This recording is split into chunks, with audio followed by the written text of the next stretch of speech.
Televidentes, por continuar con nosotros, buenos días a ustedes, a Romeo y también a su invitado. Tenemos aquí una cantidad muy importante de comentarios, vamos a leer algunas, por ejemplo, las preguntas en el Twitter. Miguelito Vázquez dice, mi pregunta es ¿cómo lo cobrarán las víctimas ese seguro? Estamos hablando del FONAT. ¿Cómo pagarlo? Han dicho, pero ¿cómo cobrarlo? No. Dice, también Raúl Juárez dice, fácil, si no es un impuesto, que no lo pague y listo, si no le queda y a otro lo va a pagar. Otto Hernández dice, solo en estos días han muerto atropelladas 2 mujeres y hoy 2 más murieron en accidente de bus. FONAT cubre a familias, asegura. Fátima Moli, aparte del subsidio del gas que hay que pagar por los buses, dice, para ellos es un negocio redondo, pues reciben un subsidio el doble.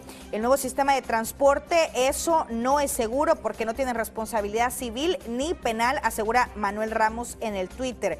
También transparencia en la utilización del mismo y que la gente afectada resulte beneficiada realmente, que no haya tanta burocracia, es lo que dice Inmer.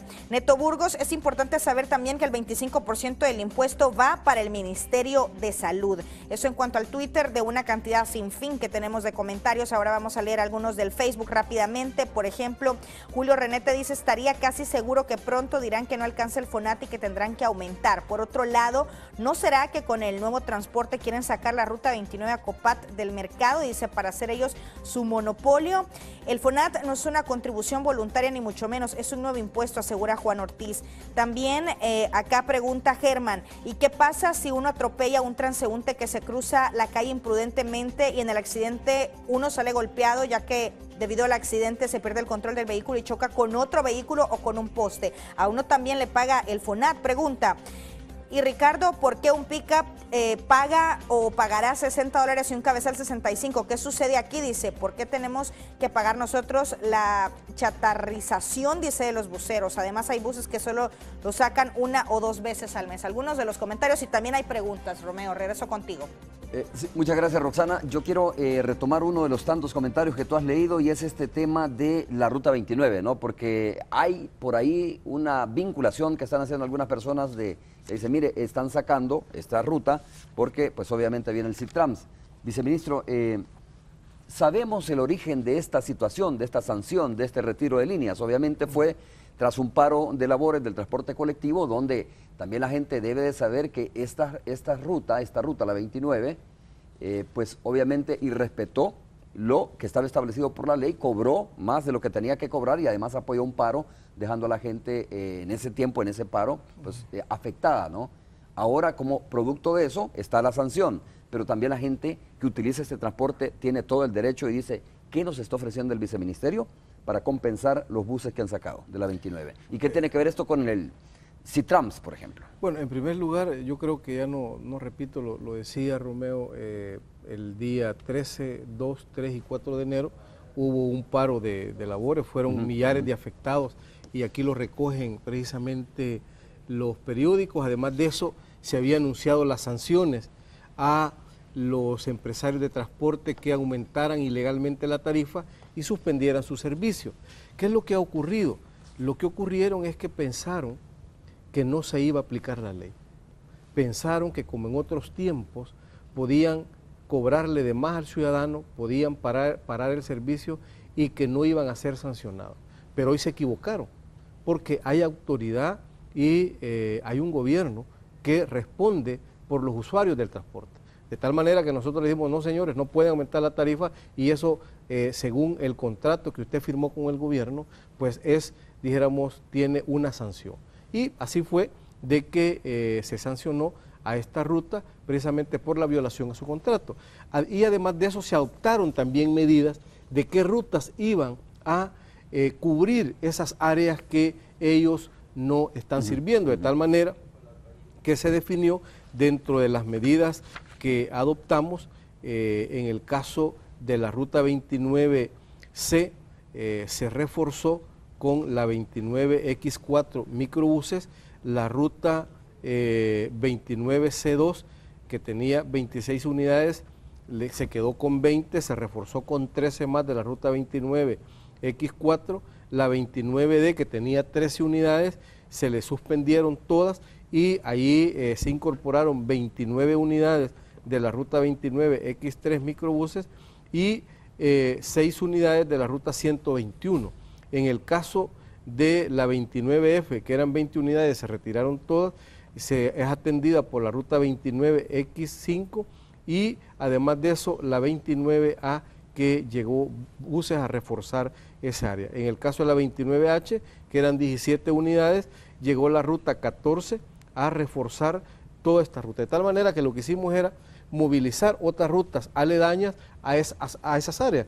De tal manera que alguien me preguntaba, mire, ¿y estas que salieron van a licitar, van a traer otras? No, no vamos a traer ninguna otra. Simplemente hay sobresaturación de unidades de transporte y lo que estamos haciendo es movilizando de otras áreas para tratar de... ¿Cuántos autobuses fueron sacados de circulación? No 72 unidades. Estos 72 buses ya no van a ser de nuevo, ya no van a trabajar en esa ruta. Ni en ninguna otra. Ya no van a trabajar en esa ruta ni en ninguna otra, no tienen una concesión ya, ¿verdad? Y lo que hemos hecho es mover otras rutas como la 14, la 121, la 29 microbuses, ampliarla, de tal forma que con las mismas buses que había en el área estamos cubriendo eso. ¿Por qué? Porque hay una sobresaturación de unidades de transporte en el área metropolitana de San Salvador que excede casi a más de 1000 unidades. ¿Y no tiene nada que ver esto entonces con el CITRAMS?